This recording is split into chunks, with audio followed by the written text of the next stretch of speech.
Hello! Isang maulan na araw sa ating lahat. Maulan man yan, pero maulan pa din ng blessing of a lot of things from the Lord. Like for example, ngayon nakakatuwa, ito yung kwentong takoyaki namin ngayong araw. Close na kami kanina, tapos dumating nga itong isang customer.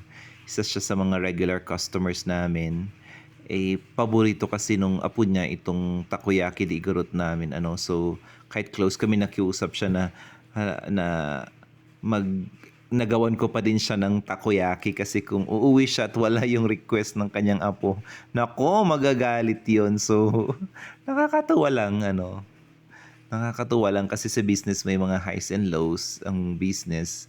There are times na madi-discourage ka talaga and sometimes you would think of tutuloy ba or tama na. May mga ganong katanungan sa aming mga business owners, and these are the times na I see it as an affirmation na to keep going.